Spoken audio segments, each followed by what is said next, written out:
Stugotz here. Whether you're into podcasts about ghastly crimes or hip-hop rhymes, there's always something new to discover on Spotify. With a mix of originals and many of the world's most popular shows, listening to podcasts on Spotify is easy. Just open the app, tap Browse, and dive into their growing library. Subscribe to your favorites, including our entire archive, so you'll never miss a show. You can also download podcasts for those moments when you're up in the air or going underground. Podcasts on Spotify are streaming right now. Go check them out today. With the Citi Double Cash Card, you get 1% cash back when you buy and 1% as you pay. That's like the joy of discovering the last donut. Ooh. And it has your name on it, literally, in chocolate sprinkly things. No way. Double the love with the Citi Double Cash Card. Apply now at Citi.com/doublecash. This is the Dan Le Batard Show with the Stugotz podcast. This isn't where I thought we were going to start our Football Monday. Great day of football yesterday. But I have a question for you guys because I'm reading a stat right here and I'm having a hard time believing it's so, even though I do believe it to be so. So I'll ask the questions. Let's just do stat of the day and we'll fact check our stat when, after I'm done revealing it, because I totally believe this stat and I don't believe this stat, because I feel like my memory is failing me on something. So it's a stat of the day that we're not certain is a real stat? I'm pretty sure it's correct, but let's check it out.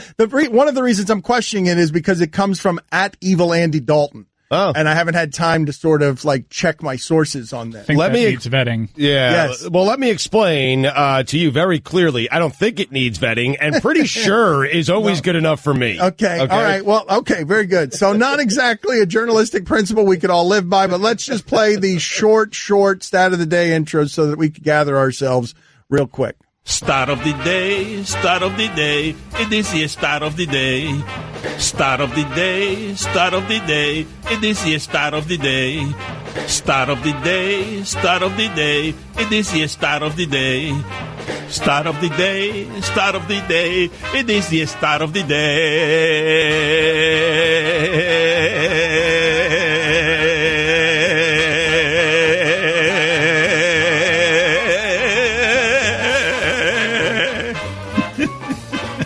So, @EvilAndyDalton says, back in 2003, Marvin Lewis took over a Bengals team that had only 5 playoff wins in franchise history. In 2017, after 15 years, Marvin Lewis will leave a Bengals team that has only 5 playoff wins in franchise history. I seem to remember somewhere the Bengals winning a playoff game against a Houston or a Tom Savage or something. Nope. It wasn't a real playoff win, but it was just Marv Lewis has survived for 15 years in Cincinnati without a playoff win. They lost those games to Yates. So he was losing those games to Yates. Those were the games that Bill O'Brien was winning. Those are the games that are the Bill O'Brien equivalent. The Bill Kubiak. Right, whoever. That is amazing. How does that even happen? He's 0-7 in the postseason, but just getting to the playoffs was enough for Cincinnati. Evidently, but Cincinnati, man, raise your standards. The NFL stat of the day is brought to you by KFC. Get your family the gift of a $20 fill-up from KFC. You put it on the table instead of under the tree, but they'll still love it. KFC, it's finger-licking good. All right, so I think the most interesting story from a most interesting football weekend, and we'll get into the Steelers-Patriots game because that was amazing for a million different reasons, not the least of which was we are now in 2017 at the height of technology. I mean, we're measuring things with an index card and chains in a multi-billion-dollar sport and things that have always been a catch throughout the history and time. That was a touchdown catch the Steelers had at any time that any of us have been watching football at any level. Yeah. That is a touchdown catch. And the idea that technology and Blandino and Pereira and these letter of the rule guys don't offer you that judges, the reason we have judges, we have laws, and the reason we have judges is because we have judges to interpret the laws a monkey could interpret.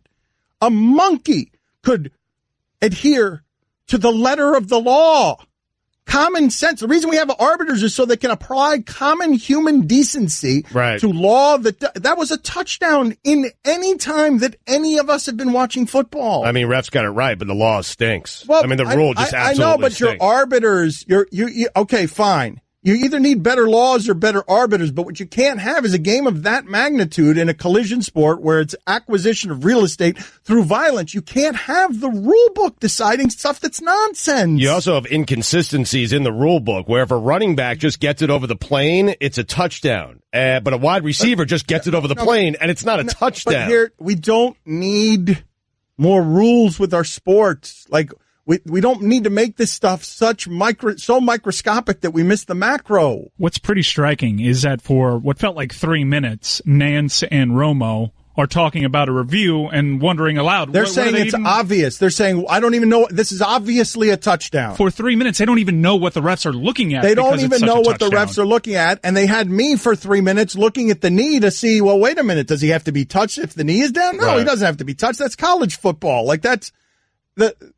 and so I'm like, what are they looking at as well? That's a touchdown. We all know that's a touchdown. And then it becomes, this is taking a long time. It's like, who wants to play football that way? Think about what you're watching, okay? Think about what that is the culmination of. And I don't even think this was the most interesting thing from yesterday, because I think Jerry Richardson was the most interesting thing from yesterday. I think the Patriots enjoy playing football that way. Because it always seems to work out their way. No, yes, and that was a fun game for all involved. But what I'm talking about is the construct around football that employs people like Pereira and Blandino and creates an industry of making officiating more important, as if that's what any of us want with our sports. Making officiating more important. But if we're going to make that more important, then we need arbiters who are actually good at interpreting spirit of the rule. Because I could do letter of the rule. Right. Like, if you tell me, I could sit there and look at that and say, yeah, the rule is that that's not a catch. But I can also look at that and say that's clearly a touchdown. Dan, I agree with you. I think everyone agrees with you. I'm not certain the officials have the authority to just do, my interpretation of the rule. But I would say, what's the point of having officials unless they have that authority? You're right. I don't have an answer for you, but I don't think that the official sits there and says, hey, you know what?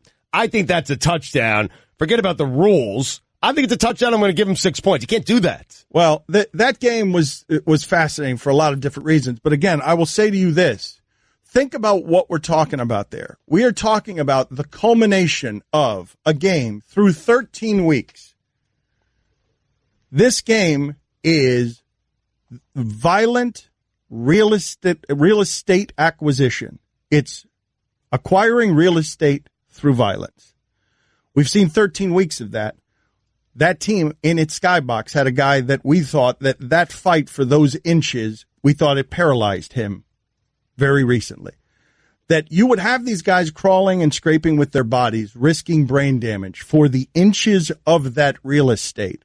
And then at the very top of the AFC, where you are trying to determine the value of who will get the advantage of home field during the playoffs, at the height of all that violence, what you're deciding is what gets to advance. You got to go to your rule book to check it, and you got to go to management and people on the side who are doing the collisions, and then you don't even give them the power to give that victory to what the Patriots know was the earned victor. Because the Patriots would look at that and say, if we made that catch, we would know that that's a touchdown, clearly a touchdown.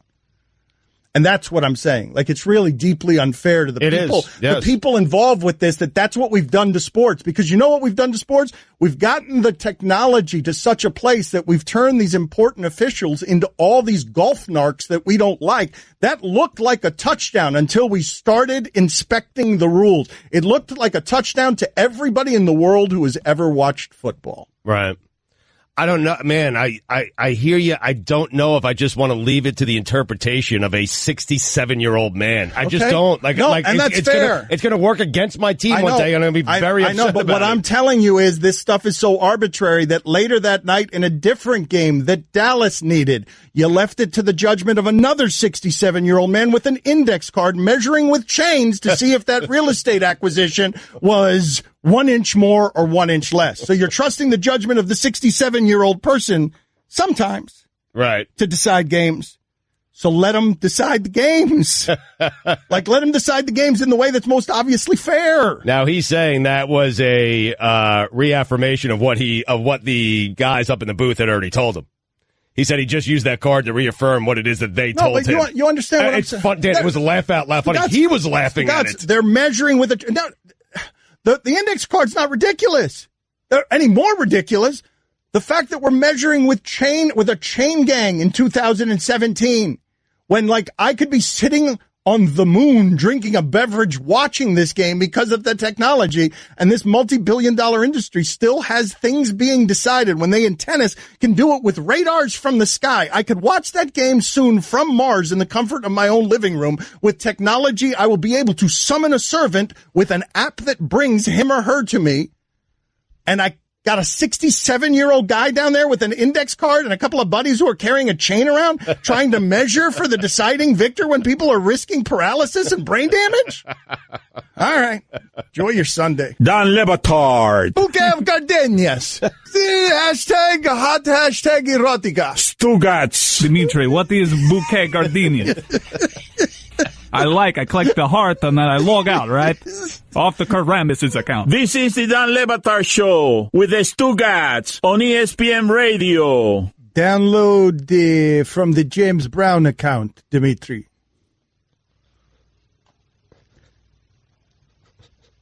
Yes, the CBS guy. No, the other James Brown. The other James Brown, Dimitri. The pregame show with the film on it. The old people. Listen, Stugotz, so that you understand how stupid this all is. This way that we care about this thing on Sundays. Mm-hmm. Did you see how the Dallas Raiders game ended? With it's not just the Gene Sarator index card measuring an inch with chains. At the end, it's Carr, running toward the end zone, and the difference between a touchdown and victory and him just being a goof and throwing the ball at the pylon is, inches. That right there is literally the difference between 8-6 and 6-8. The 8-6 the Cowboys are, and the 6-8 the Raiders are. That's the difference. Inches. And what you saw in the Pittsburgh Patriots game, the difference is nothing. And Philadelphia last week won on a fourth down play where Alshon Jeffrey is grabbing the ball with his fingertips. Like the difference in these games, the great genius of football is we treat all these things as if they matter, but it's a series of random results that aren't really telling you anything about who's better. It's why they call it a game of inches, Dan. It is. Yep. I mean, you finally have come around to that. It is. Yes, this is great.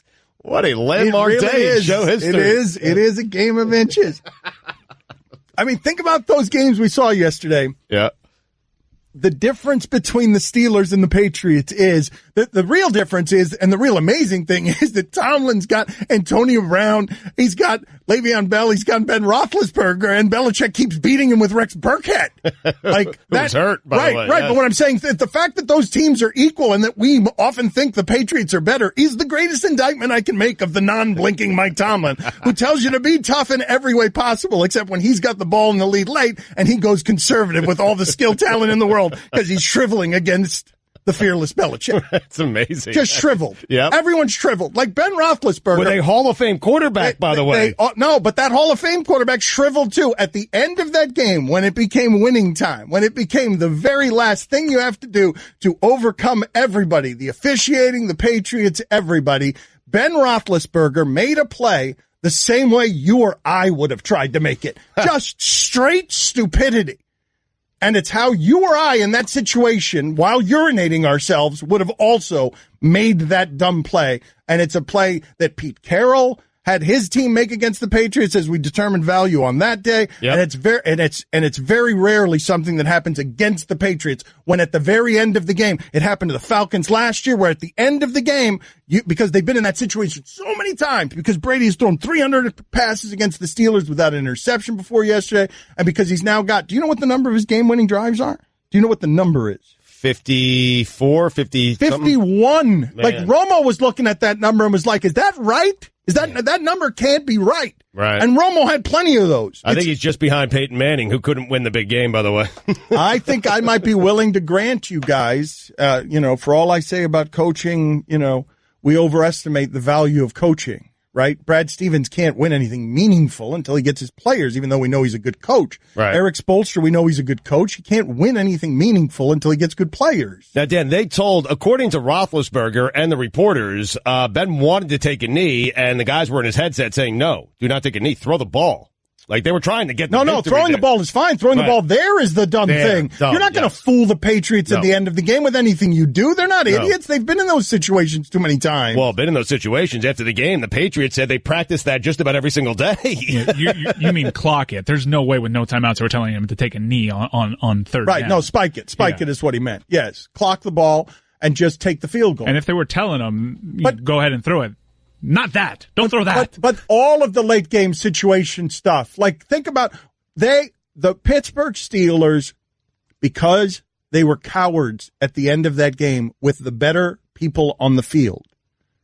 All the things that happened at the last 5 minutes of the game was a normally ballsy team that used to go for 2-point conversions all the time because of how much skill talent they have shriveled up. If Belichick had these players, he would be running the league. Well, he already is running the league, but he'd be running the league even more. He'd be like if he had these Pittsburgh players. Oh my God! So Tomlin, for all his tough talk, goes totally scared over the last 5 minutes of the game. Just conservative, careful with all that skill talent. And then when the referee makes the call, you thought you had it won. Now everything is collapsing on you. Bleep, man. The Patriots were here with the Falcons last year in the Super Bowl at the height of everything. They didn't collapse at the end. Everything was precision, and Atlanta just totally fell apart because the Patriots have been there in that situation. Think about what happened after second down. Not after the call that we're all howling about and before the stupidity of the final play. Think about what happened before that. They've got time in 30 seconds. They need 10 yards. This defense is exhausted. Their offensive players are all better. They need 10 yards. What do? They got no timeouts. On the previous drive, Romo told you what was coming. He says the Patriots have to run the ball here one time to get the Steelers to use their last timeout. The Patriots ran the ball. The Steelers allowed a touchdown. They weren't ready for the run. They were expecting. Romo told you. Yep. This has to be a run. They've got it. Tomlin, they weren't ready for it. They weren't ready for a run. They scored from 7 yards out. Now, think about what happened, Stugotz. After the world collapses, we're all howling about whether that's a touchdown or not. The Steelers run a running play with 30 seconds left and no timeouts to the left that gets tackled in bounds, or a short pass or whatever that was that gets tackled. You cannot run a play there that's going to get tackled in bounds. You have to have plays. All the plays at the end of that game have to be so that you have 30 seconds is plenty of time to have 3 downs or to score a touchdown or 2. It's plenty of time. They lost all their time and were in a total panic by the end. And that never happens to the Patriots. It was a short pass to Hayward Bay for 3 yards that he stayed in bounds. He's got to get out of bounds. Yeah. He does, and the play call was for him to get out of bounds. They didn't execute, but it wasn't the worst thing in the world because, okay, you're going to leave Tom Brady 30 seconds. You know that's too much. So that's why they went up there. All right, let's chill out. Fake spike, let the clock keep running. Mike, what I'm saying is that's the Patriots. That is the Patriots and fear of the Patriots pushing you to your brink until eventually you panic because everything you're doing is constant. They don't care what you do. They're running the ball to get the timeout from the 7-yard line. They don't care whether they're leaving Ben Roethlisberger 50 seconds. But Ben Roethlisberger and Tomlin fear leaving Tom Brady even 5 seconds. Understandably so, but you don't think that Belichick, because I was thinking that at the time, Deion Lewis should have just fell at the 1-yard line. You don't think, Belichick wasn't processing, I just left Roethlisberger 59 seconds at a timeout here? They called a running play to get a timeout. The running play worked for a touchdown. They were fine with it. And should have been. Like, I'm telling you, man, everybody in that league fears Belichick so much. All those coaches, when it comes time to be brave and actually risk some courage, when it comes time for them to be brave, they shrivel up against him. Except for Tom Coughlin. He just shriveled up. Good stuff. He can't shrivel up. He can't shrivel up in the nether regions. It's just everything that's shriveled. Guillermo, put it on the poll. Is everything on Tom Coughlin shriveled? Don Le Batard. Dice Clay was the biggest comedian in America at one point, selling out arenas. And he is god awful. Stugotz. Little Miss Muffet. Yeah, that's right. What's in the bowl? Funny. You remember the smoking of the cigarette? Oh, yeah, the smoking of the cigarette. Little Miss Muffet, cigarette behind my head. Yeah. It doesn't age well. This is the Dan Le Batard Show with the Stugotz on ESPN Radio. ESPN Radio is presented by Progressive Insurance. Guests on the Dan Le Batard Show appear via the Shell Pennzoil Performance Line. Get instant gold status at Shell. Join the Fuel Rewards program now at fuelrewards.com/gold. Here's your SportsCenter update. Currently embroiled in several cases of sexual harassment and the use of a racial slur, Jerry Richardson announced that he would be selling the Carolina Panthers. Isaiah Thomas will not return to the Cavaliers before Christmas. Did you just stumble and get scared because the phrase racial slur was on a piece of paper? It's not so easy. You didn't nail it there. It is not so easy. It's a tough 2 words for me to string together. I slurred through it, is what I did. I can't believe you slurred racial slur. I did. Well, I can believe it, and you should believe it. I mean, you actually made a racial slur in slurring racial slur. Slurred racially. Yes, a racial slur. Let's get it on the poll. Let's get it on the scroll. Slow down. Let's get it on the scroll. Stugotz embroiled in racial slur controversy on ESPN Radio. In case you missed it, Isaiah Thomas will not return to the Cavaliers before Christmas. And finally, a new report from the New York Times reveals that the government dedicated millions of dollars to a secret program exploring the possible existence of UFOs. The Advanced Aerospace Threat Identification Program was started in 2007 at the request of then Senate Majority Harry Reid of Nevada and run by a military intelligence official, Luis Elizondo, out of the Pentagon. The government ceased funding the program in 2012, according to the Times, but it remains operational as of today. Elizondo resigned this past October in protest of what he characterized as excessive secrecy and internal opposition. Following his resignation, Elizondo joined Blink-182's Tom DeLonge. Here we go. At the To the Stars Academy of Arts and Science. Here we go. For all the latest headlines and information, tune to the SportsCenter on ESPN Radio all throughout the day. That is tremendous. Yeah, it's a great story. So we've got a lot to get to here in football, and I don't know where to start. I feel like it's a little too late to be asking this question because we done started. But I don't know where to begin on Jerry Richardson. First of all, that entire situation up there, Cam Newton, the way that his press conference struck me as odd and nice, actually, but just sort of naive. Right. It was nice. It was actually very nice to see Cam Newton up there as Jerry Richardson is embroiled in controversy that would force him to sell his team because there are reports of just, deviant sexual behavior that we're finding more and more is endemic to rich, powerful people. And so Cam Newton is asked about it after the game, and he was talking. This was the part that surprised me with this. I can really talk to Jerry Richardson like I can't talk to many people. I'm sitting there I'm like, Cam Newton sees Jerry Richardson as a father figure. And he said it himself. He said, and Cam Newton sees Jerry Richardson as a father figure because they have so much in common. And I'm looking at that, and I'm not even doing book by its cover stuff. I'm like trying to figure out, what do you guys have in common? And with legitimate curiosity, what's the connection there? Right. And because I thought it was weird or weirdly naive that Cam Newton as a quarterback would get in front of the cameras and in a time of scandal defend Jerry Richardson as a father figure when Jerry Richardson's got to sell his team because of the nature of the scandal. It was kind of odd, man. I hate judging guys in press conferences. It's nerve-wracking right after games. Yeah, but we do it a lot to Cam. No, but Cam's not good at it. He's just clumsy. And I think we all need to just accept that Cam isn't very good at the post-game press conference. He's just not. He says things maybe he doesn't mean. That'd be, what? I think he's nervous. I don't know. No, but it doesn't even matter the reasons for it. That is an astute thing for Stugotz to say. Thank you.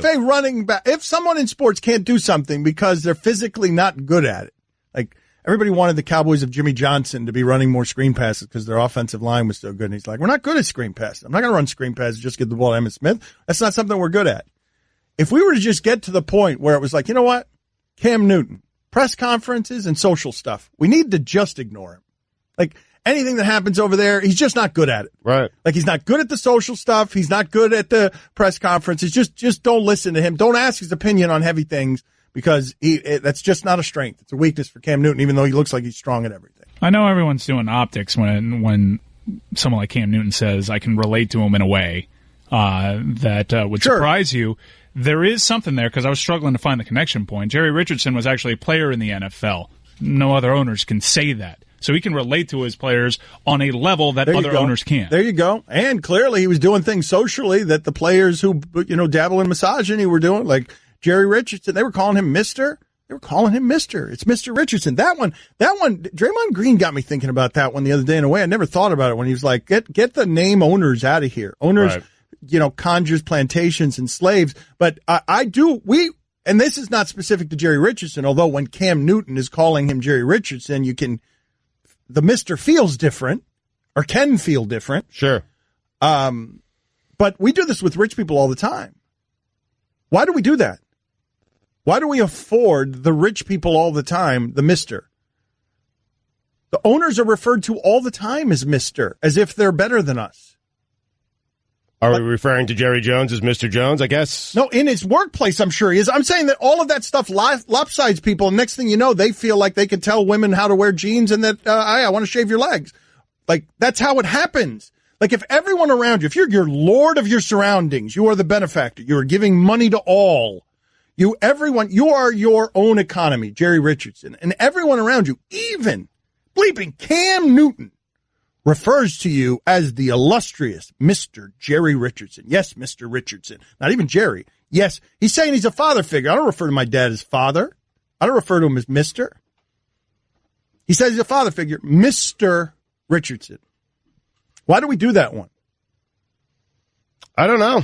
It's a good question. I have no idea why we do it all the time, though, correct? We afford the people with money, as ridiculous as if they had a bunch of pineapples. Or power, boss. Maybe it's your boss. Maybe a boss. Yeah. I remember Cam was unusually receptive to, when he was getting drafted, there was all that talk that Jerry Richardson told him, no tattoos, no piercings. Don't want that. Correct. Well, that's where that's the first place I was thinking, like, what do you guys have in common? Like, what? He reprimanded you. They made you sit for a quarter because you weren't wearing a tie last year. Right. Like, the relatable part, that was a bit confusing. Like, what do you guys have in common? The support for Jerry Richardson. That was cool. Because we've seen Matt Lauer go down and the people on that show supporting Matt Lauer. It was cool to see, but it was also naive and ignores that Richardson's 100%. Not the victim here. Right.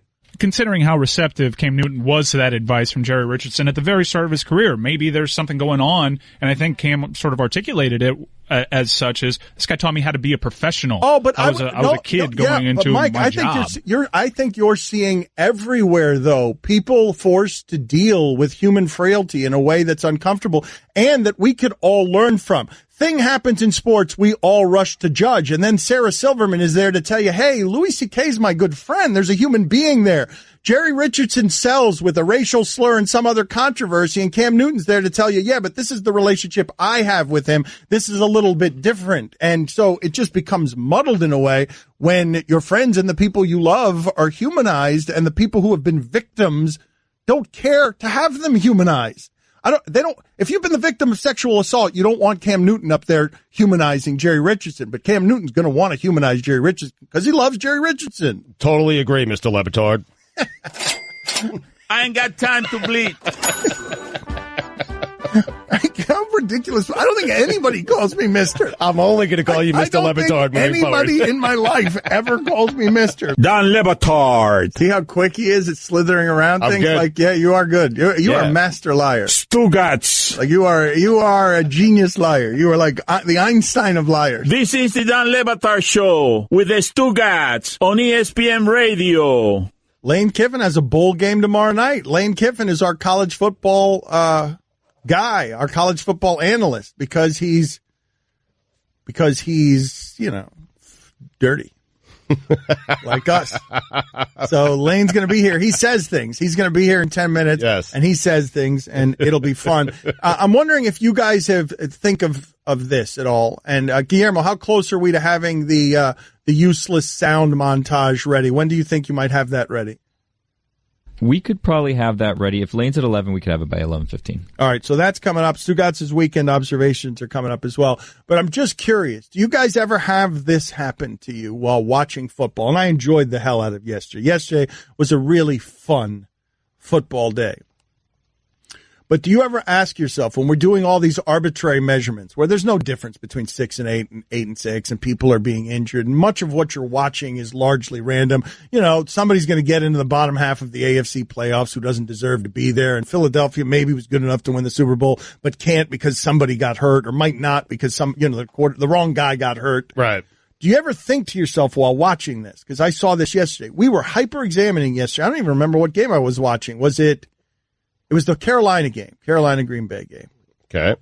And an official in a booth is hyper-examining through replay whether someone's ass cheek landed in bounds. And it was, I guess it was Pereira. That was probably the big game. It was the Carolina-Green Bay.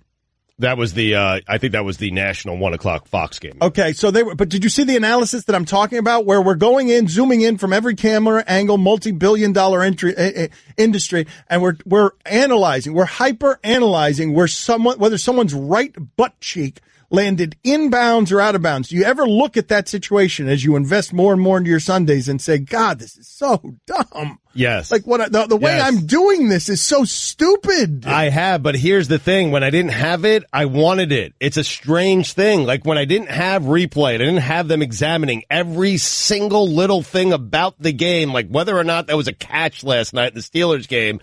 I wanted it. Now that I have it, I don't want it as much. But it's just so great for the NFL that we care that way. It's just such a great magic trick that allows all of these Jerry Richardsons and Jerry Joneses. And by the way, if you think Jerry Richardson is the last one, when's someone going to start investigating Jerry Jones? I don't know that he cares. That guy might send you himself the pictures of him in a bathroom with a woman and his pants down. But come on. Hey, listen to me. Play the reckless speculation sounder. Just play it. Just play it because we got partnerships with these NFL owners. Time to throw away all journalistic credibility and get reckless. Here is something we like to call reckless speculation. You're good, but be careful. Jerry Jones. I care about you. No, careful. I know, but just come on. I know that it's not allowed. You're not allowed to have fun around any of this stuff. I'm well aware of this. It's a hypersensitive climate. Mr. Batard, I care about you. Careful. Thank you. Okay, but Jerry Jones, go ahead and sniff around there. Investigative teams. Because I'm guessing that the smell that comes back is going to be debauchery and Johnny Walker Blue and perfume and sex. And I don't know if under that might be some harassment. And I don't know where the distinctions are between Jerry Richardson thinking it's okay to foot massage employees and shave legs, and where Jerry Jones draws the line on who he's calling darling or sweetheart. But I want to read the details, even if they're not incriminating. I want to read the details on what Jerry Jones has been doing all of these years with his money and power. Well, I'm glad you were careful. I didn't do anything wrong. I did nothing wrong there. I didn't say you did. All I did was I gave the voice. Everyone had that dirty thought. Everyone in America who cares about football had that dirty thought in their head, and I'm just smoking it out for you. Like, you had it there, too. You're like, wait a minute, Jerry Richardson was behaving this way? Like, he's Bible guy. What's the devil himself doing on the blue? Stugotz here. Whether you're into podcasts about ghastly crimes or hip-hop rhymes, there's always something new to discover on Spotify. With a mix of originals and many of the world's most popular shows, listening to podcasts on Spotify is easy. Just open the app, tap Browse, and dive into their growing library. Subscribe to your favorites, including our entire archive, so you'll never miss a show. You can also download podcasts for those moments when you're up in the air or going underground. Podcasts on Spotify are streaming right now. Go check them out today. With the Citi Double Cash Card, you get 1% cash back when you buy and 1% as you pay. That's like the joy of getting 2 W's on the road or catching the home run ball without spilling your drink. Double boom. Double the love with the Citi Double Cash Card. Apply now at Citi.com/doublecash. Dan Le Batard. Do you go to the supermarket at all, Dan? I do. I go to, yes, I do. Whole Foods or something? I have a lot of difficulty picturing Dan pushing a shopping cart. Yeah, he's a handbasket guy. Stugotz. No way it's a cart. Yeah, No. There's no way it's a cart. I'd be so shocked. I'd be less shocked if Dan was riding a burro. No, if he goes shopping cart, he's at the front of it pulling it, not at the back of it. Really? If he's doing it, it's not the traditional way. Right, he's not two hands. He's not two hands on the handle. Yeah, he's in front of it and he's dragging it behind him. Yeah, as he's picking out stuff. Yeah. I have Mike pushing the cart and Dan just going down the aisle. This is the Dan Le Batard Show with the Stugotz on ESPN Radio. Diddy wants to buy the Panthers. Yep. Colin Kaepernick said he's in. Did that via Twitter. Said, let's go. I'm in. Do you want Diddy as an owner? Jerry Richardson is selling his football team. Mr. Richardson is selling his football team amid sexual harassment that was pretty bad. The details were pretty bad by themselves, but the selling of the team made me think, oh, that's just the surface. Is that unfair of me? Once we went straight from scandal statement, I'm selling the team in 24 hours, it made me feel like, oh, this isn't all of it. Because this stuff might be actionable. Some of this stuff might be, might be dangerous, but there might be more. There has to be more stuff here. Yes, that's the first place my mind went to. You're volunteering the sale of your team. You're volunteering. You didn't. It's not like Adam Silver coming in. I've never heard a rumor, a story, anything about Jerry Richardson wanting to sell the Panthers until this weekend. After this news. Let me ask you guys this question: do you guys think? Are you guys sure that what he's worried about being investigated is the sexual stuff and not the racial slur? Because no, I'm not sure. Because we don't see these guys sell their teams very often. Everybody wants these teams. Everybody wants in that club. Rich people want in that club. They will have a line out the door trying to buy that team. It was a safe assumption to make when you see zero public pushback from the person who's at the very center of this. That's sort of, okay, I don't want a bigger circus than already is. This is a story that broke over the weekend. It's the reason people resign. Yeah, and it had a solution before the new week of news stream came out. So, yeah, it made me just assume, okay, there's probably a lot more there, and he's just trying to avoid people from digging. So we're looking for Lane Kiffin. The Lane train is an adventure. It stops and it starts and it goes. He was supposed to be on with us last week, but there's a lot of stuff going on. There's no corralling Lane Kiffin. Did you see what Jadeveon Clowney said about Blake Bortles? I did not, no. He was asked about Blake Bortles because the Jacksonville Jags look totally overwhelming. And Blake Bortles, the last, if you guys want to do stat of the day again, there's some Blake Bortles stats. They're crazy lately. Let's do stat of the day again since it's sponsored. Let's do stat of the day again. Wow. Start of the day, start of the day, it is the start of the day. Start of the day, start of the day, it is the start of the day. Start of the day, start of the day, it is the start of the day. Start of the day, start of the day, it is the start of the day.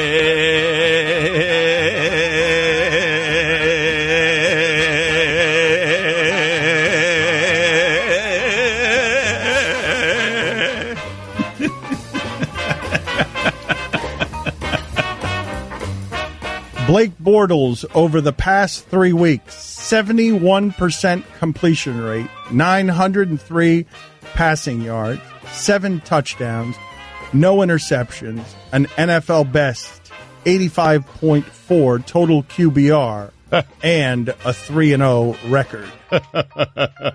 And Chris Sims may want to revise his Well, how about ranking. this, though? After that game, after Jacksonville just buried Jadeveon Clowney's team, Jadeveon Clowney was asked after that what he thought of Blake Bortles, and he said simply, he's trash.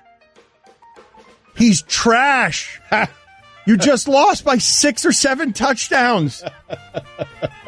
Probably not the right time. My math is not good enough to figure out how many touchdowns you lost by.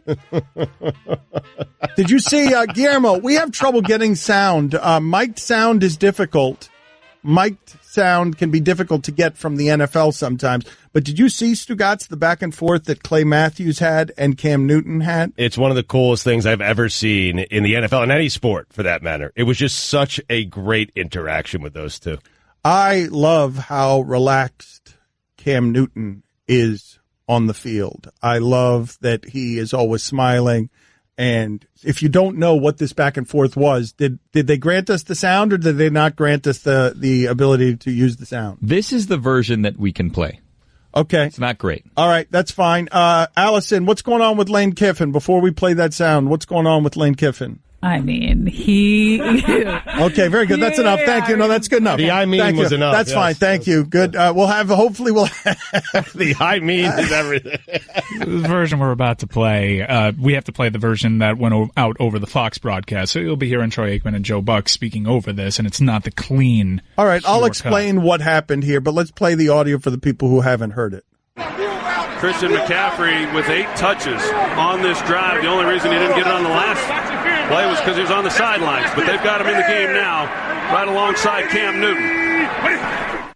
So if you couldn't hear what was happening in the background there, Clay Matthews was screaming, "It's that wheel route. It's that wheel route." And so Cam Newton said, "You've been watching film, huh?" And Matthews said, "Yeah." And then Cam said, "That's cool. Watch this." And great. Then touchdown pass. Yes. Like he knew, like Clay Matthews thought he got Cam Newton, and Cam Newton was like, that's cool that you think you know what this is. I'm going to snap as soon as I say watch this. The snap count is basically watch this so that I can appeal cooler. Yes. My snap count is when I say watch this. It's so great. Oh, you know the play? Well, watch this. Watch this. Because you're going to be in the wrong place, and watch how wide open this is. All of you are in the wrong place, and I know it before I've even snapped it. That must be such a good feeling when you get behind center and you just know that well. Yes. And how about Clay Matthews on the other side of that, though? Because he was feeling pretty good. He was feeling good, right. That's how you get humbled. I feel like that was the entire Packer experience yesterday from top to bottom. Is there, if you're a defender, a worse face to be looking back when you think you got somebody than to see Cam Newton smiling? No, Cam Newton smiling, winking, and watch this. I call timeout right there. Timeout. Wait. It's clearly not the wheel route. Wait. He's doing something else. Bat mitzvahs are expensive. Time for some ads. Start thinking about all that time you spent in the film room just to get laughed at and winked at by Cam Newton. Don Batard. You are the best, and when I say the best, I mean the very worst and most evil. Stugotz. The worst. But this time, it's for real. Worst. This is the Don Batard Show with the Stugotz on ESPN Radio. All right, so straight talk is what it'll be.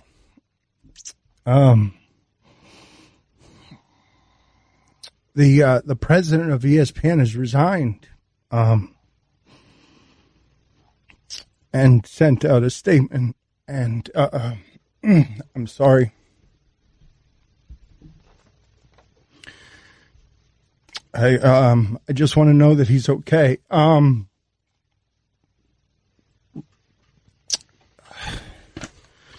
Take your time, buddy. Yeah. So I'm just learning this now, okay? And this is this is the reason that I work here. And so I don't know what's coming. I don't know what this is, but he has turned in his resignation. He sent it to everybody at ESPN through all the email accounts. And he said, "I'd like to share a statement I'm issuing today, as well as one from Bob Iger. It has been my absolute privilege to serve as president of ESPN. Sincerely, John Skipper. Today I have resigned from my duties as president of ESPN. I've had a wonderful career at the Walt Disney Company, and I'm grateful for the many opportunities and friendships. I owe a debt to many, but most profoundly, Michael Linton, George Bodenheimer, and Bob Iger. I've struggled for many years with a substance addiction. I've decided for the most important thing I can do right now is to take care of my problem. I have disclosed that decision to the company, and we mutually agreed that it was appropriate that I resign. I will always appreciate the human understanding and warmth that Bob displayed here and always. I come to this public disclosure with embarrassment, trepidation, and a feeling of having let others I care about down. As I deal with this issue and what it means to me and my family, I ask for appropriate privacy and a little understanding. To my colleagues at ESPN, it has been a privilege. I take great pride in your accomplishment and have complete confidence in your collective ability to continue ESPN success. Now,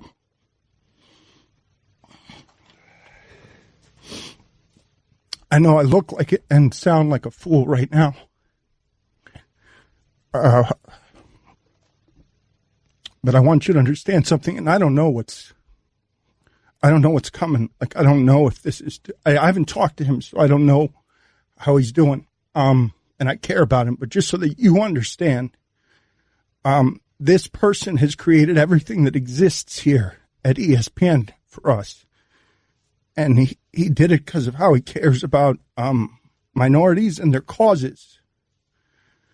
And so every success that we've had, I didn't want to work for ESPN. I wanted to work for this man, okay? And so I'm just sort of shocked and hurt and scared, not for anything material, just scared because I want him to be okay, because this is not going to be a fun storm, whatever comes next after this. And so I am sorry I'm reacting this way, and I don't know what damage I'm doing in reacting this way, but so that's straight talk. So that's where we are. All right, that is Straight Talk. It is brought to you by Straight Talk Wireless, nationwide coverage on America's largest and most dependable 4G LTE network. Perhaps we could have done that better. Admittedly, perhaps we could have done that better. Let it breathe just a little bit. What am I supposed to do there? But it can't all be content. It can't all be content. My vulnerabilities, they're out in front of you. You can't be trusted with them. They can't be sponsored.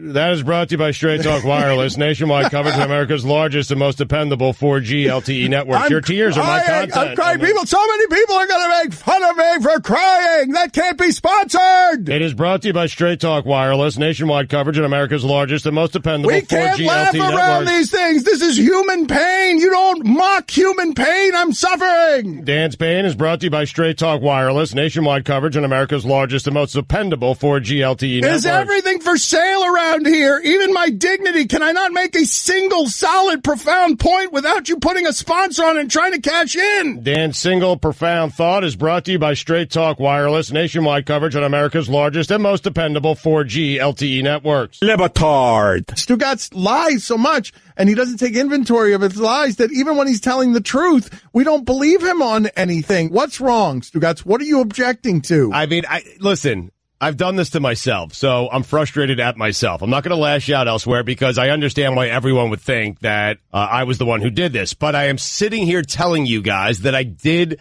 not do it. Stugotz. You absolutely took a bite out of a piece of pizza and put it back with the rest of the pizza. It was me. This is the Dan Le Batard Show with the Stugotz on ESPN Radio. I'm sorry. I'm going to apologize, I guess, a number of times over the last little bit here. I think the show might go sideways. Maybe it'll be better. It's certainly going to be real, because we've had people die during friends. We have had friends learn of their death during the show, and I have been altered by it, but not quite as altered as I have been altered by this news, because I don't know what comes with this. And if you're just joining us, the president of ESPN has resigned. My fear is not for anything that we have here or that ESPN, it's not for the material things. My only fear is that if we've gotten to the point where the president of the company feels the need to resign over substance abuse, and if my friend feels the need to say I am embarrassed and I feel like I have let people down, if he says that, I don't know what comes next for him. I don't know what's out there beyond this, and that's all I care. Like, it's really all I care about. And I know I'm going to get crucified. Like, I know I'm going to get crucified for allowing you access to this kind of hurt. I'm going to avoid the internet for for a while, because I know I could tell I'm going to get crushed for trusting this audience with this vulnerability, but I'm learning about it in real time. And somebody I care about deeply is headed toward a storm. And I want him to be okay. And that's it. And bleep me, I don't want to be doing this on air.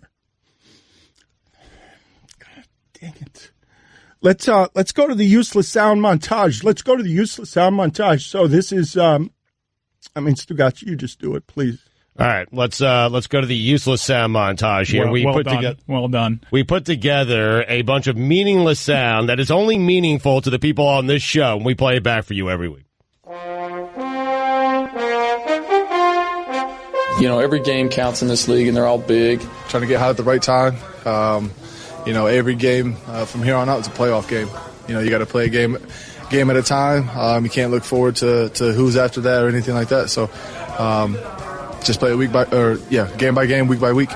We take them one at a time. You know, I mean, Mitch had some really good throws, and then, we had a couple errant ones, just looking at it by the naked eye. Pleased how we started the game, obviously. It's what we talked about all week, or the short week. We played the exact opposite of, complimentary football. We played terrible. He's like lightning in a bottle. I think our destiny's in front of us and in our hands. There's plays out there to be made. We just didn't make them. It was a back-and-forth game. Steelers made a lot of plays. We made some plays. Luckily, we made one more than they did. The difference between a touchdown and a field goal, not only numerically, but momentum-wise, is huge. You can't turn the ball over against a good football team. They have proven that if you don't turn the ball over against them, I'm talking about the Eagles, you got a decent chance of winning. I thought the fans were ready to go. They were outstanding with the crowd noise today. I think we have the best fans in not only in the NFL but the world. Just move forward and put their blinders on. He's a big fella, and he landed on me, so didn't feel so hot, but I'm good. Once you get on the field, you just play ball. You live in the moment, and there's just something that comes out of you that you just go out there and you just play. First, I want to compliment Doug and his football team, the Eagles, for the win. They got it done in the end. I wish him a lot of luck going forward. He's a good man. We know how important winning at home is. The guys talk about it a lot. We talk a lot about defending our dirt. That's something that's out there. That's a saying that's out there now. Well, I mean, they threw it well and they caught it well. It's been a while since we've been unsuccessful when we step into a stadium. It's important that we absorb what happened. We make necessary responses as we move forward and get back into our winning ways. And that's going to be our challenge in response to what transpired. I think overall it was just a football game against a division team that was in playoff contention that we just didn't start fast. Just on me to make sure that I learn from this and continue to take on these experiences and do whatever I can to be the best me I can, the best teammate and the best leader and the best quarterback I can become. At this point in time, I really can't pinpoint one thing. It's a game of inches. I'm really just going to play football like I know how to play football. Gosh, it's a tight group. It's a real tight group. It's a family atmosphere. This is a band of brothers. Those are just not. They're not words. It's important. We wanted to win. Everybody had a desire. Sometimes you can prepare well and not play well. Those are two different things. I think everybody has to understand the difference between preparing and playing well. And but for the most part, our guys have given great effort. Sometimes we give great effort, and the score doesn't indicate that. But I'm happy the way our guys have competed, played, practiced, and prepared throughout the entire season and off season. We're off the field on fourth down. And to have a penalty there, that's dumb football, no matter what happened or what the penalty was. I don't care if they talk ugly about your mother. The Patriots more often will allow you to lose games and allow them to win it. It's not like they're doing something to really win it. You're doing something more so to lose it. That's been their MO for years. Proud of the way the team played and competed all day. Yep, everything. From the opening kickoff to the final gun. It's going to be hard to convert like 3rd and 23. If you guys have a play for 3rd and 23, I'd love to have you draw it up and mail it to Redskins Park because we don't have many. Injuries, started them out. We don't make any excuses, but you lose Bostic, then you lose George, and I just think we did what we were supposed to do. Really, nothing more than that. Everybody wants to win, but not everybody's willing to prepare. These guys are willing to prepare. These guys are willing to get ready and pay the cost Monday to Saturday. He's a puppy. When you saw it live, or even after the first free play, do you think there was any way that he'd actually come down with that inbounds? I guess it pays to have little cheeks. I'm going to send Kirk Cousins some of my finest 3rd and 23 plays. I'm going to mail them to Redskins Park, wherever it is. I'm going to mail them some 3rd and 23 plays. I want to be as transparent as possible. Our show likes to be transparent. So I heard about half of the useless sound. I'm disoriented and I'm not totally here. But for some reason, Guillermo was dancing through useless sound, and I was having sort of a hard time absorbing the funny. And the way Mike was behaving like, what is that John Travolta GIF? Like what? Or gift? It's from Pulp Fiction, where he's waiting for Marcellus Wallace's wife, and he's just holding a coat, and he doesn't really know where to go. He's just looking around. Right. He has something in his hand. And he's all on heroin, right? He's all on heroin. He doesn't know what to do. He's just looking around, confused, bent over, trying to do something, but useless. So, well, because I want to tell the audience what's happening here in the name of total transparency. Okay, please do, because I know where you're going. Well, just to see if we can do the show around this, because I've made a fool of myself for a segment and a half here. Like I'm just deeply embarrassed. Okay, you shouldn't be. Well, whatever. It doesn't matter. You're getting crushed. Okay, that's fine. That part doesn't matter. That I'm deeply embarrassed. Okay. But for those of you just joining us, the president of ESPN has resigned, and he has cited substance abuse issues, and so I'm just learning of this via email, and I'm a little bit stunned, and so I'm out of sorts. But so they're trying to keep the show afloat. This isn't the nature of the show we do, where I'm just drifting lost. That's Stugotz's job. Yep. Like, I'm drifting lost, not paying attention. Like, that's what we have Stugotz for. Mm-hmm. And Mike is also usually very competent, being able to take care of whatever I spilled behind me janitorially with, holding on to the coat. He can, and the shipping container helps support that. And whenever I don't hear, he hears. Right. And so what's happening around here is I'd like to know in the middle of that. First of all, I'm going to reveal something that Mike said. This might be the funniest thing. I've never done what I did this morning, which is before I didn't know anything about any of this. I walk in this morning and I say, I just want from here on out, from wherever it is that we go, I want to eliminate fear from our workplace environment. I want to have nothing but fun. I want everybody to do this week of shows as relaxed as they've ever been about anything. And then this happens. Right, that's exactly right. That's exactly the right response, to laugh in my face. That is exactly the correct response for all. Braying laughter in my face is exactly the correct response. How we doing? Yeah. Well, so Guillermo seemed fine during that segment. I drifted off wondering, what am I supposed to do? Am I supposed to call somebody? Who?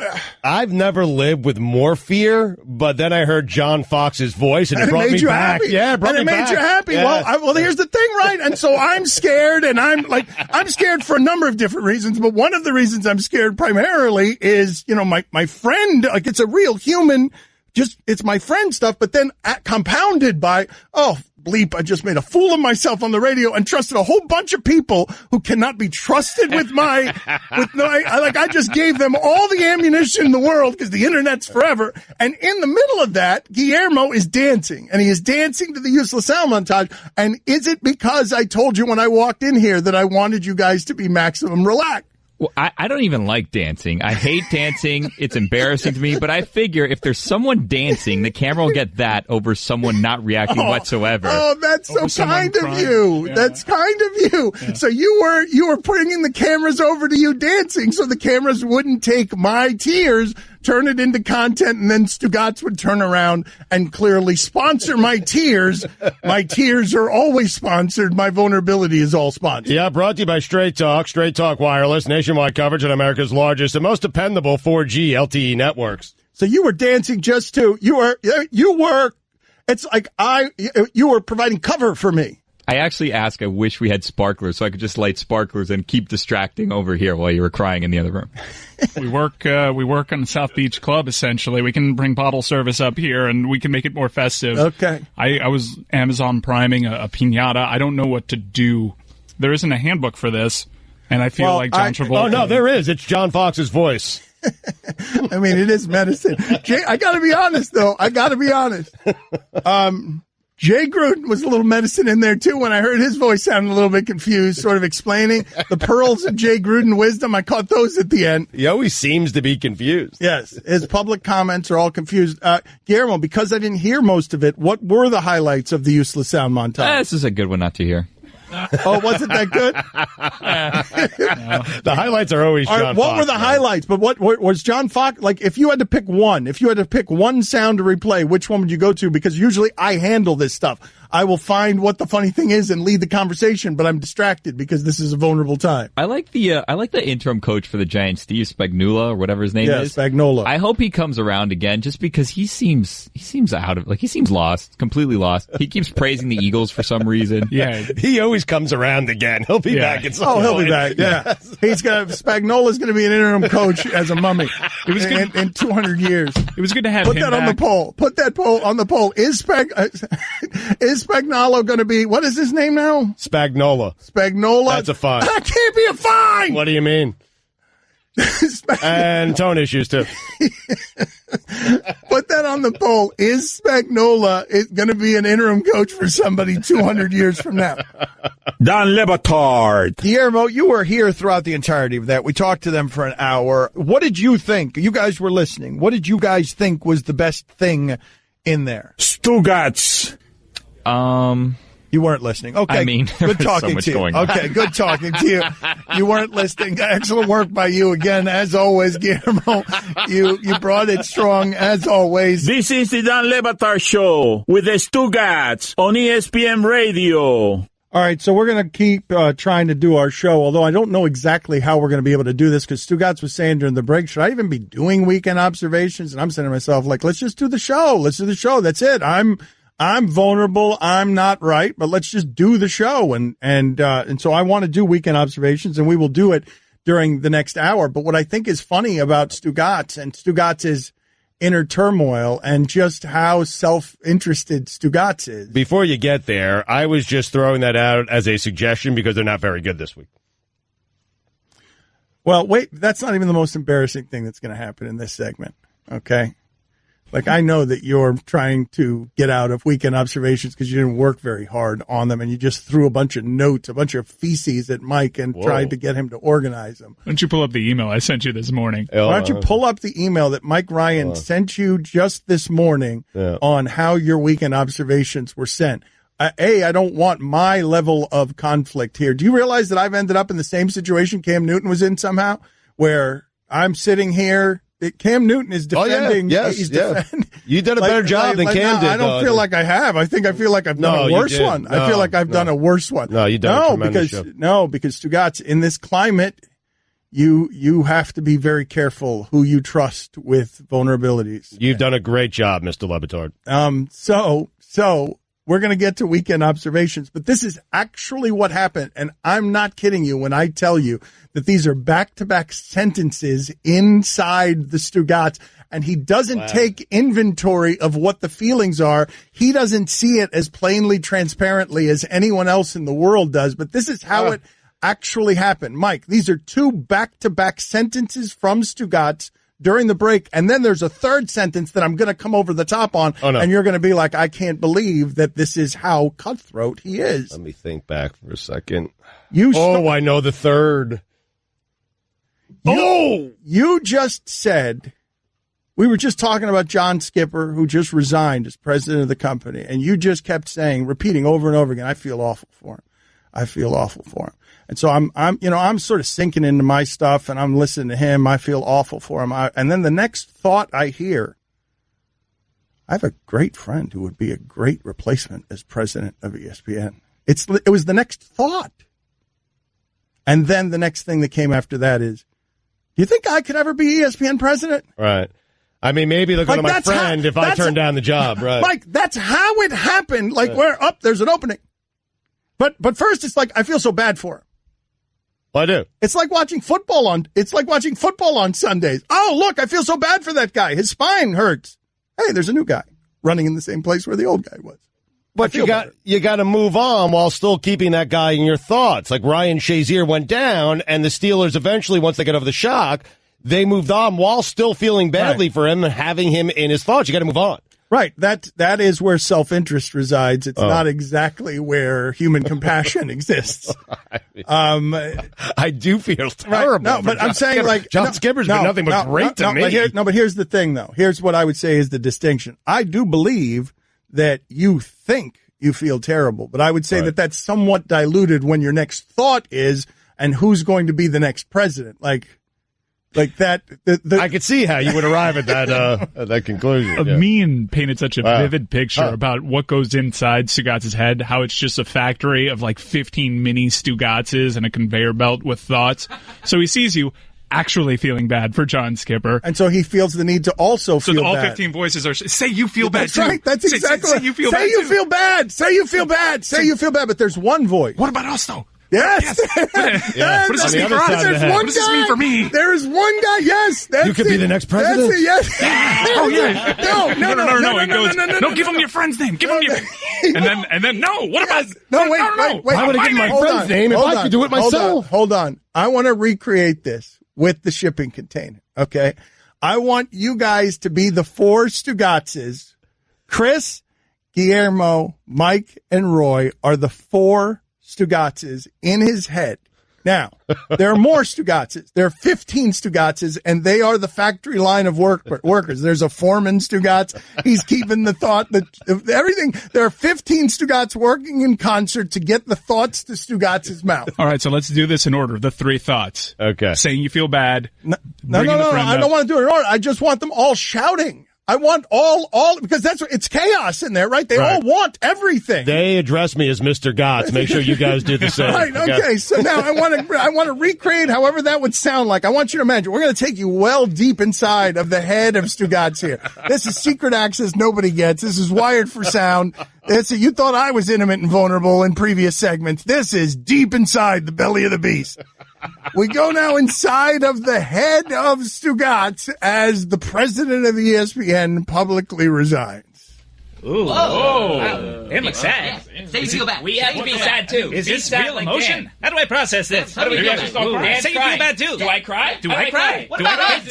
Crocodile tears. What about us? This is a sad day. Wait a second. Dancing is sad. We're sad. What about Be sad. Be sad. Ooh, what does this mean for me? There's an opening. Hold on. How do I make more money off this? How do I have a friend? I need to get the job. The friend can give me more money. We can a real friend? Wait a minute. I go on the phone. Doesn't matter if it's a real friend. You know who makes more money? It should be us. President. We should be the president. I should forget my friend. President John Wiener. Sounds great. Great title. Do I have an office? I can do this. This is easy. I just point a finger.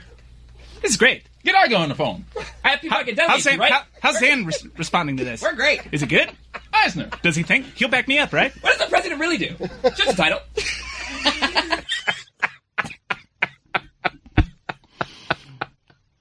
Quick, mention more money. Strike while the iron's hot.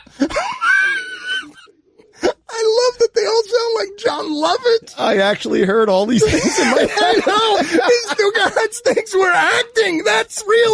Stugotz here. Whether you're into podcasts about ghastly crimes or hip-hop rhymes, there's always something new to discover on Spotify. With a mix of originals and many of the world's most popular shows, listening to podcasts on Spotify is easy. Just open the app, tap Browse, and dive into their growing library. Subscribe to your favorites, including our entire archive, so you'll never miss a show. You can also download podcasts for those moments when you're up in the air or going underground. Podcasts on Spotify are streaming right now. Go check them out today. With the Citi Double Cash Card, you get 1% cash back when you buy and 1% as you pay. That's like the joy of getting 2 W's on the road or catching the home run ball without spilling your drink. Double boom. Double the love with the Citi Double Cash Card. Apply now at Citi.com/doublecash. Don Le Batard. All right, hold on a second. We've got 1 minute left in the segment. Can we have everyone, including Roy? Roy, do you do a fake Stugotz? Yeah, buddy, I actually do. All right, let's all of us at the same time. It's going to be being John Malkovich for 1 minute. Go. Stugotz. Hey, buddy. Listen, man. I love to join the show tomorrow. You know, I'll do anything for you. I'll do anything for you guys. Call me in Hot City. I am never playing here. Make sure you all elaborate ruse. Okay? I am way overpaid. An opportunity. Fine, I'll listen Get to out her. Sports Center. This is the Don Le Batard Show with the Stugotz on ESPN Radio. Guillermo, put it on the poll. Is bequeathed a word that you would ever use? I don't know why bequeathed was in that copy. Isn't bequeathed just gave? It's just, instead of giving it, it's royal people giving it, so we give it bequeathed. It's like calling Jerry Richardson Mr. when you don't call other people Mr. The royalty gave you something. Well, the coins have been collected by a former truck driver over 30 years of travels and bequeathed to his family. Okay, so it's not even royalty? Why is there a bequeathed there? I guess it works as bequeathed if it's in a will, if it's left by somebody posthumously. Oh, is that what it is? Is bequeathed? So bequeathed isn't just a synonym for giving, it's giving after you've died posthumously, yes. I believe it's a legal term. Okay, very good. I did not know that. So help me out here, Mike, because I've closed my computer and I will be free of the internet for the remainder of the week. That's probably a solid choice. The remainder of the week? Yeah. Oh, yeah. I'm not going to look at a computer the rest of the week. I'm not going to look at my phone the rest of the week. I am out on this because. Well, what if I need you or anything? I'm not looking at things. Okay. Like I need. Well, I'll talk to you next week. Yeah, I just don't want people. I don't want people to take my vulnerability and mock it in a way. Like, Mike, you tell me when it's safe to come back to the internet, okay? Listen, I just want to wish you, in advance of you doing this, because I have no idea when you'll be back, happy holidays to you and your family, and a happy and healthy New Year. Well, here's what just happened to us. If you're just joining us because the president of ESPN has resigned, I was going to take yesterday off from the radio because I got to tape 2 television shows. Tomorrow. That's a fine. It's a fine. What did I say? Yesterday. Yeah. That's not a fine. Well, it kind of is. I mean, that's not a fine. No, the name of tomorrow is tomorrow. You called it yesterday. You called tomorrow yesterday. It's the names of people. If I get the names of people wrong, I was supposed to take television off tomorrow. I'm sorry, radio off tomorrow because you got radio's name wrong now. You're rattled, man. $5. I'll take it easy on you, all right? And put it in my pocket. Yeah, bequeath it to me. Yeah, bequeath it to me. There's Stugotz right there, and that's a subtle clue that joke might have been given to him when he said, yeah, bequeath it to me. Who was the yeah with? Was it with one of the little Stugotzes? Yes. Yeah, yes, you were saying yes to one of the little Stugotzes. He did. One of the little Stugotzes just yelled in the background. What did he yell? Bequeath! Say bequeath! Say bequeath. Right, and I very funny. Right. Great joke if you say bequeath. And they sent it up the conveyor belt, and I like to thank the little people in my head when they give me a good joke. So I say, it's like an acknowledgement. Yeah, thanks, whatever. You're welcome. Solid line. Appreciate it. You're welcome. Thank you. I love these characters more than the Kentucky Fried Chickens. The Amin El-Hassan created Stugotzes in his head. They're not on to us at all. Let's talk some football here. Really? Yeah, I want to talk some football. Cool. Did you see what happened? The specifics of what happened with the Seahawks, the things that they were talking about, where I saw them get blown out. Right. Well, they get smoked, and they get smoked. See, getting smoked is one thing. I'm always somebody who is. I don't like the idea of when you're playing in that sport, people who are accused of quitting. I don't love when you're playing that sport and it hurts that way to call a team quitters. But if you were looking at a team of quitters, one way that it would reveal itself is you lose that way to the Rams and you don't even make the Rams throw the ball. You just keep giving it to Gurley and you, a champion defense, a prideful defense that's ravaged by injury, you can't do anything about it. That's how a physical, great offensive football team would make another team quit. Goff wasn't anything yesterday. Goff didn't even have to do anything. He didn't have to. They just kept giving the ball to Gurley, and Gurley, it felt like what Gurley did yesterday was end the Seattle run. That's how that was feeling to everybody. Right. Now, that may not be so. They may just be unhealthy, but that's what it felt like Gurley was doing to them. This is, hey, Seattle, you're done. Our time now. Here come the Rams. Right. They play Dallas this weekend. The Seahawks do, and if they win that game, they still have a good shot of making it. But you're right. That's how it felt. Seeing the Seahawks lose that way at home felt like, oh, okay, it's over, even if it's not. Well, what really surprised me was just how physical the Rams were, and the Seahawks could not deal with it. Damn left tackle I've been telling you about. They run these one-man screens for him, and it's him and Gurley, and it's like there isn't a human being on earth that wants to be in the way of that. Gurley was 21 carries, 152 yards. Them as a team, 43 carries, 244 yards. And to Dan's point, for people who missed that game, because after the first quarter was over, essentially, Jared Goff only threw the ball 21 times. He had 2 touchdowns, but only threw it 21 times. That's not even the interesting part of it to me. The interesting part, whether the champs or whether the team that has felt like the champs for a while, an aggressive team, you can only be so aggressive for so long in that sport.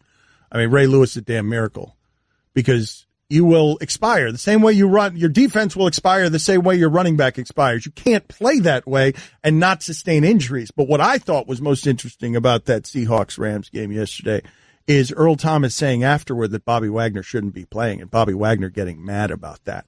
And now you're in an interesting place where a proud defense, like this guy so doesn't want to quit that he's injured out there, and Earl Thomas is willing to tell you he shouldn't be out there. And he's like, I'm prideful, I should be out there, but you just realized that dude didn't quit, but he cares so much.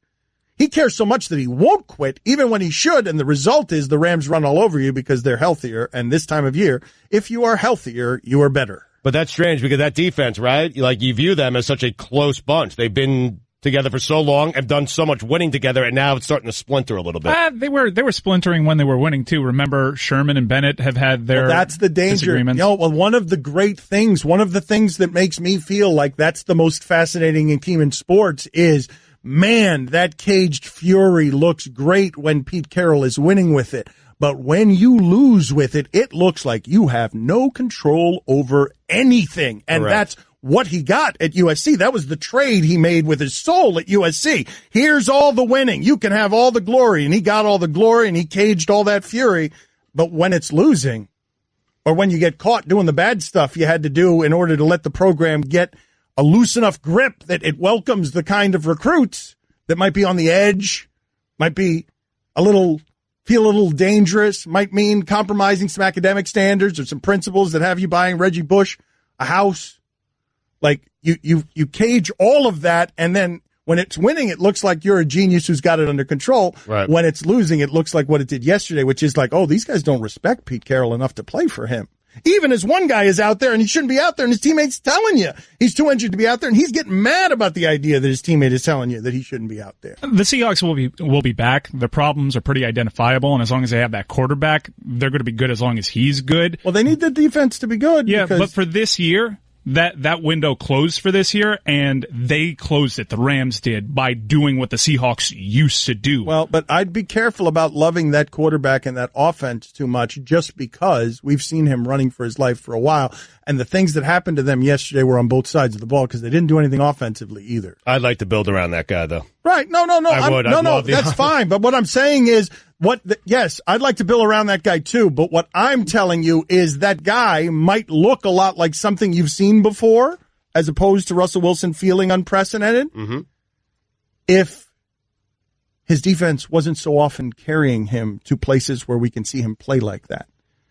Because if he's playing like that and not winning, like, that defense has been the soul, that caged fury of that defense has been the soul of that football team, and Russell Wilson has caused chaos around it. But we all know that Seattle has won its championships because of that defense, and that's rare with a team that wins a Super Bowl.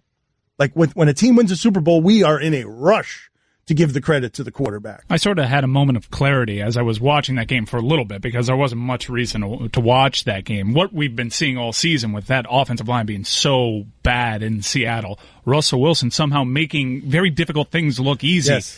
You can't do that against a defensive line with Aaron Donald in it. You won't be getting it spinning out of these tackles against Aaron Donald. Mm-hmm. That is a ferocious defensive line. Yes. The Rams are going to be fun for a while within this window if they can stay healthy. Make me a bicycle, clown. But that is what it felt like. It felt like yesterday. It felt like there's the ascension right there. There's the tipping point. Yep. And it felt like it started last week with Jacksonville, where it's like, okay, that's how a champion goes down. That's how you slay that's how Michael Bennett goes to a knee, by just frustrated, angry, out of control, temper tantrum, should have been suspended. Meanwhile, the Patriots still rolling. That's right. Yep. With Rex Burkhead. Mm-hmm. Who was hurt. They still won. That's right. Because of Gronk. Oh, we haven't even talked about him. Oh, that guy. He laughed in a dude's face after scoring a touchdown, like pointed and did like a giant 6'7" mime. Like, this guy was trying to cover me. How did that not get a taunting penalty? Oh. Like, I'm here for it, but how did that not get a penalty? He became a mime where he was pointing at a dude and doing exaggerated laughter, like a mime laughing at a dude he had just beaten for a touchdown for trying to cover it. Because he's a Patriot. Don Le Batard. I mean, my kids don't even like me anymore. That's the bad part.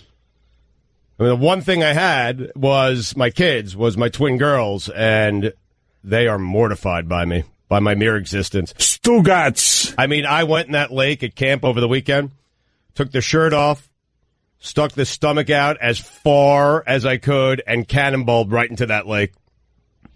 My girls asked me to leave afterwards. This is the Don Le Batard Show with the Stugotz on ESPN Radio. Guillermo, put this on the poll, please. Have you ever been as confident at anything in your life as Cam Newton was when he told Clay Matthews, watch this? Have you ever had that kind of confidence anywhere in your life where you could look across the line from you at someone who looks like the Nordic Clay Matthews, someone who looks like he's out of a romance novel for older white women, largely. It's that he looks like a little bit of Gladiator and also the guy that you write the lyrics about, and he did dulcet things to me and made me feel pleasure, unlike any I've ever seen. 50 Shades of Grey, Gladiator, man. And you look at him, and Cam Newton can look at him and say, well, watch this. Right. Fabio. Yeah, the whole exchange, just to be that relaxed in that moment, playing quarterback in the NFL. In the NFL, everyone's trying to kill you, including this Viking who plays for the Packers. And he's telling you, I know what you're going to do here. I know that it's a wheel route. I've been studying you. I want to know if you've ever had confidence. I would love to have that. Where would you most like to have that confidence? How about that as a question? Where, if I gave you one place where I could give you that kind of confidence, where would it be? Would it be at your job? Would it be in the bedroom? Would it be dancing? Where would it be? Bedroom. Easy. Easy answer. I think an easy answer for many, many guys. Yeah. Bedroom is the first answer there? Yeah, yeah. I'm not terribly confident in the bedroom, man. Huh, okay. Do you think there's people walking around like, I really want to be a great dancer? Who would say dancing? Whatever. I was just giving examples so that there would be more than one. Whatever. I don't know. Singer. Whatever. Like, if I could just pour all of that confidence into one thing, what would be your choice? I find it funny that at 44 years old, Stugotz, for some reason, would pour all that confidence into being a sex machine. Well, the confidence... Is anyone else shocked by that? I'm a little bit shocked by that and uncomfortable. There was a time when I was a sex machine, but the confidence has been zapped out of me slowly over 15 to 16 years of... I think it's time for the Kentucky Fried Chickens to make another of marriage. Hold on a second. Hold on. Yo, chicken time. Was a time when you were a sex machine. I don't want to get into it. Did you utter that? I'm going to go back in the cage. What were you trying to say? It's a fair point. I don't know what I was trying to say. It's a good lie. We got him. But what I was trying to say was, I wish I was more confident. My wife has just kind of zapped the confidence out of me. I'll give you an example. Oh, no. Yes, keep going. Oh, no. She said, Sunday nights are night. And Sunday nights are night. And you know what last night was? Yeah. Sunday night. It was Sunday night. So you want to talk wasn't entirely sure. I was asking okay talking about this? You sure your wife's going to be okay with you talking about this? She's fine with it. She said, let's just make this quick. No. Hence the confidence issues. Abby. It wasn't a problem. Never is. It's my response. Are there any other kind? All right. Is there any... Guillermo, put this on the poll, not where I thought we'd end up on this particular day. Put this on the poll. Is there anything legal within foreplay that would be worse than someone saying to you, let's make it quick? I'm trying to think of something. Talking about a mood killer. I'm talking about something in foreplay that is not criminal. It's not any of the stuff that is physical. Just something in foreplay. Did not think we'd end up here today. Woo! Something within that. I'm trying to think of something that would get me crushed earlier or faster than let's make this quick. That happens in marriage, man. Yeah, there's some strong relationships. That's almost everybody's heard that. Okay, well, this is something. Really? Okay, so this is a blind spot that I have because I've never been married. Oh yeah, everyone's heard that. If someone hits me with "Let's make this quick," I mean, I'd find that both mortifying and disrespectful instead of loving. There are times that that's what marriage is, where you're more than willing to accommodate the request. Yeah. Okay, maybe I got this wrong then. I mean, I understood where she was coming from. From my perspective, I'm waiting around for this thing since last Sunday. And like, I want to take my time, man. And she's like, no, I just want to just bust her right through it. But I understood because the kids were coming home soon. They were out at the Jingle Ball concert. Like she needed to get through it quickly. All right. Well, but there's no need to say that to me. No, but it's a mood killer and I'm always quick. Anyway. We finally found use for that sounder. That was the sounder. Better, yeah. Don Batard. Let me be very, very clear. When it comes to commentary, talking about the game of basketball, I'm just talking about on television, the combination of content and personality and presentation. I'm not going to lie to y'all. I think I'm the best in America. I really do. Stugotz. He's the best, man. He is the best. He is great at television, great at radio, and I wish I had that kind of confidence about anything in my life other than my appetite. This is the Don Batard Show with the Stugotz on ESPN Radio. The show likes to be transparent. That does not mean that it does not lie. Stugotz lies all the time. Stugotz is a liar, but we are transparent about that. And so, transparently, we have been knocked off of our bearings here over the course of the last hour or so because the president of ESPN has resigned, and I don't know what's coming next for him. It's my primary concern, just like what is coming next. What would lead the president of ESPN to have to resign over substance abuse issues? So that's the part that I'm worried about, and that we're discombobulated over. And so I'm going to need your help, Mike, because I was lost earlier in the show, and I don't know what's happening on the internet at my expense, but I'm sure the Clay Travises and the Barstools of the world, if they're not already dancing on the grave of John Skipper, will soon be headed my way to laugh at my tears for defending the man that I know against. I don't even know what's coming next, really. They haven't gotten to you yet. All right, they will. But what I'm telling you guys that I'm going to need help with, and the audience that seems to appreciate that particular transparency, is that I'm checking out on the internet for a week. I'm going to come in here and do the show. I'm going to come in here and do my job professionally, but I'm going to need everybody's help here in terms of sort of informing me, because I don't like how I reacted. I mean, I'm fine with how I reacted early in the show. It was honest. But I don't like what people are going to do with that, and I don't want to experience it. The internet is cruel, and I don't want to watch it. So, okay. With that in mind, let's get to Stugotz's weekend observations. And we've got Chris Sims here on the line. The top quarterback list, he's at 60. Landry Jones, a bad time for Chris Sims because Blake Bortles has been on fire lately. Jadeveon Clowney said yesterday, he was asked about Bortles and just said he was trash. But the 59th best quarterback in America, according to Chris Sims, who has Blake Bortles at 70, is? Paxton Lynch, quarterback, Denver Broncos. Wow. Ooh, really? Wow, Paxton. Huh? Really? Yeah. Woo, blew your socks off with that one, didn't I? Yeah. Make the argument. Why? He's better than Blake Bortles. Why? Because Blake Bortles is trash? Well, I mean, I don't want to say he's trash. And listen, again, I said this, yes, that he was the 70th best quarterback, and I believe it. I wasn't saying this to be like a shock jock or anything. I work hard. I really evaluate, watch film all the time. And if Blake Bortles proves me wrong, then so be it, and good for him, and he could tell me to kiss his butt because he has been on fire, and we'll see where this is. But Paxton Lynch, again, I think if a lot of the quarterbacks in football, if you afforded them the luxury to be the quarterback of the Jacksonville Jaguars would be in the same situation they are now, or if not better. This is a quality football team. And, guys, I think this is the other thing I'm just going to throw in there. The context. You don't have to have one of the 5 best quarterbacks to win the Super Bowl. You know who the last-rated quarterback in football was in 2015? Nope. Peyton Manning. He had the Sean Kaiser numbers. 9 touchdowns, 17 interceptions. Yeah. Right. Yep, you're all over it. You're all over it. Yeah, they won the championship with him being terrible. The Broncos need merely subpar quarterback play, but they have Paxton Lynch.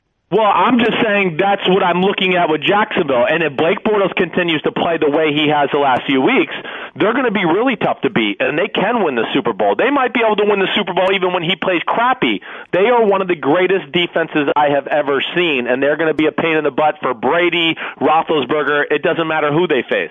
Just quickly, though, if Cooper Rush, who is 62nd on your list, if he was their quarterback, are you telling us that they'd be 10-4? Everyone. He's saying they'd be a little bit better with everyone. Yes, they'd be a little bit better with everyone he's got ahead of Blake Bortles. Well, I'm saying they'd be no worse. That's what I'm saying. I'm saying they're going to be every bit right there. They're going to be 10-4, and yes, that those quarterbacks could hit wide open people going down the middle just the same as he has the last few weeks. All right, thank you. Bleacher Report is where you check him out, Chris. We will talk to you tomorrow. Thank you for signing a 70-day contract with us. Thank you. Peace out, guys. Be good. Right, check him out at Bleacher Report.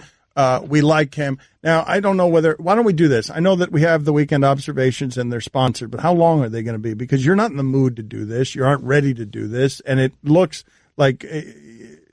sloppy, what you've got going on over there. Do you want to do this? I'm fine doing them. All right, let's do it then. Let's do it. Let's go. Always good. All right. Okay. It is time for Stugotz to share his game notes. No one in the media will tell you what happened better than my boy Stu. Weekend observations. Can we do something real quick before you do the sponsor? Of course we can. Can we just do half of them this segment and the other half the next segment? We'll see. Okay. You tell me. No, you tell me. All right, let's see. We'll figure it out. You're Mr. Levitard. Let's see how it's going. Let's see how it's going. Okay. Where were we? Weekend observations brought to you by Metro PCS. Choose 4 free phones from brands like Samsung, LG, and Motorola when you switch 4 lines to Metro PCS. Sales tax not included, not valid for numbers currently on the T-Mobile network. Dan! Make it quick. The Packers are better without Aaron Rodgers. Good news, Steeler fans. In my personal record book, you won that game. Why is it that the most confusing section of a sporting goods store is always the sneaker section? Funniest thing from the sports weekend? LeBron James telling Lonzo Ball not to tell anyone about their conversation and not knowing that he himself was telling the entire world their entire conversation. I mean, there are people just walking around aimlessly in the sneaker department. Carmelo returned to Madison Square Garden and did what he does best at Madison Square Garden: lose. Everyone's confused. No one knows what boxes go with what sneakers. You know what the L-O in Mellow stands for? Loser. There are no workers around. Are we supposed to just figure out sneakers on our own? Anyway. Who has trouble with sneakers? The entire store. There's no one there anymore. You just go in there, you pick out a sneaker that you like, you don't know if the sneaker matches the box that's below the sneaker, and if it doesn't, then you have to find someone, but you can't find anyone because no one's working there. Thank you. Anyway. Getting Kareem more involved has the Chiefs back in the hunt. If you don't know how to make a basic chicken cutlet sandwich with melted Swiss, light lettuce, and mayo, do me a favor. Don't work at the deli. Carmelo said he wants to be remembered for being a Knick who did what he had to do night in and night out. Carmelo, what you did night in and night out is underachieved. Chris Paul, do it in the postseason. CP3, more like we'll see P3. College football, out of sight, out of mind. Stay with me, Dano. Sorry. Mike Carey would have called that a touchdown. The Braves got more for Matt Kemp than the Marlins got for Giancarlo Stanton.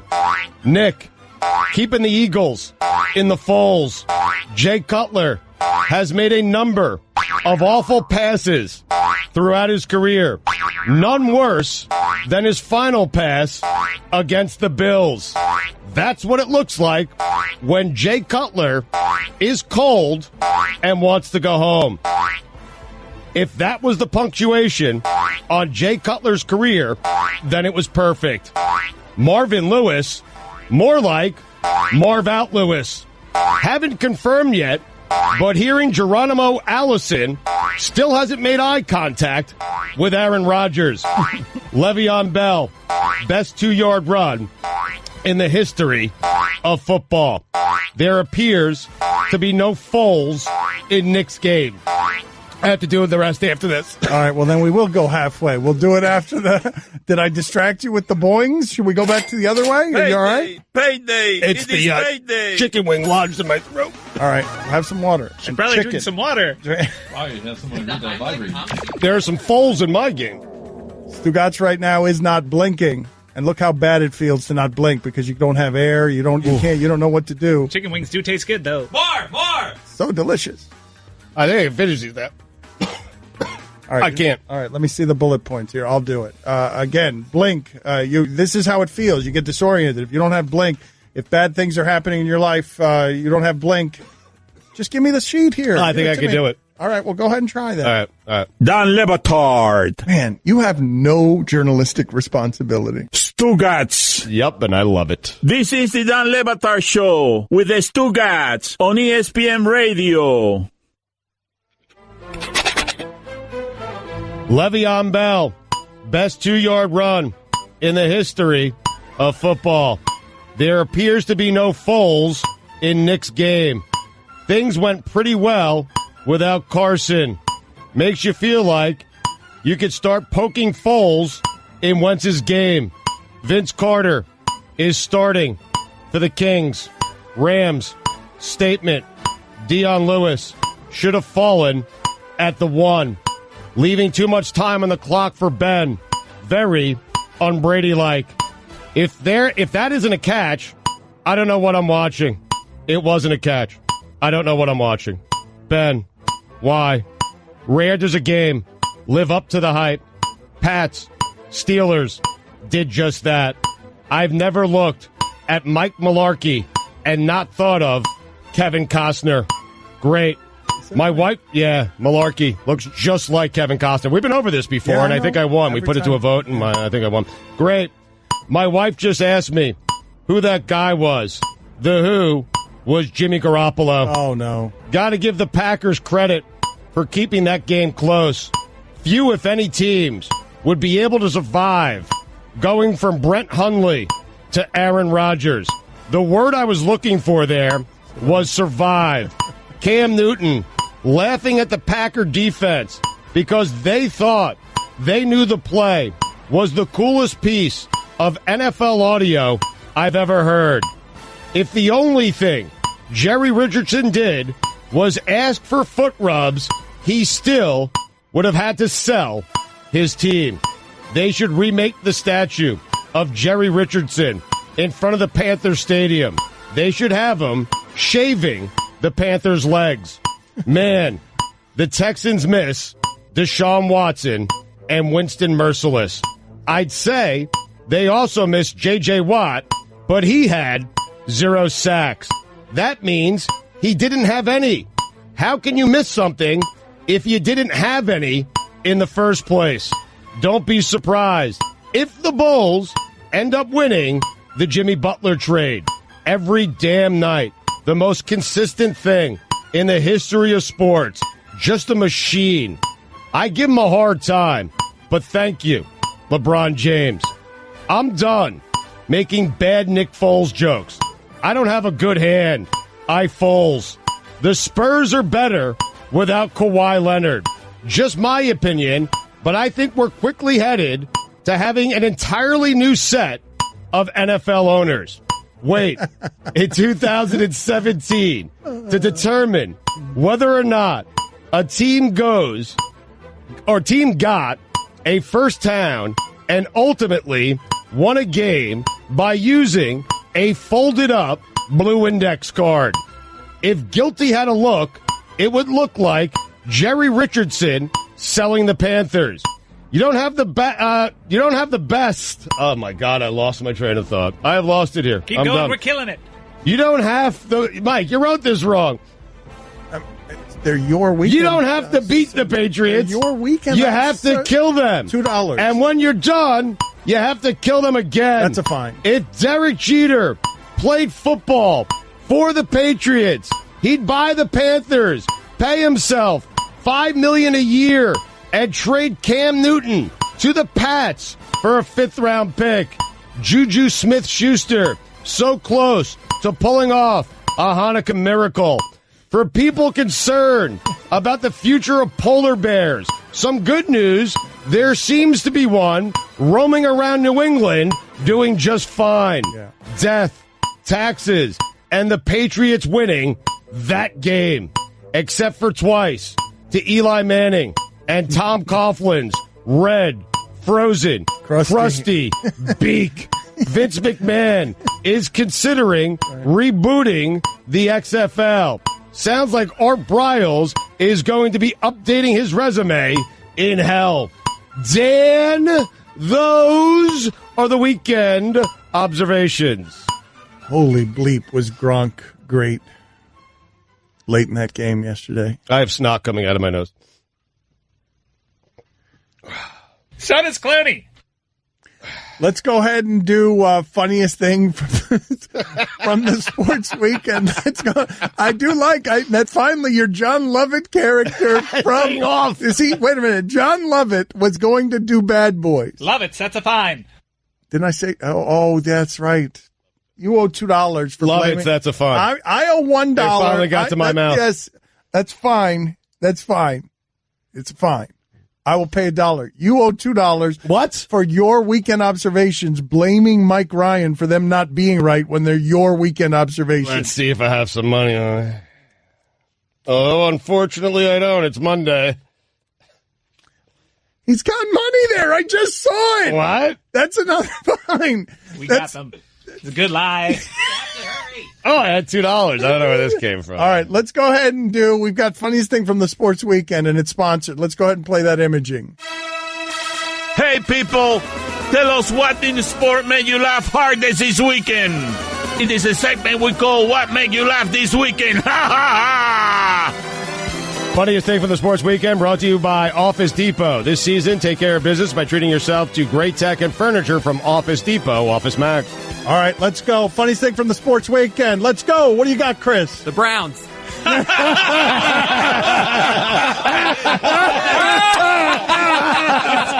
1-29 as we go.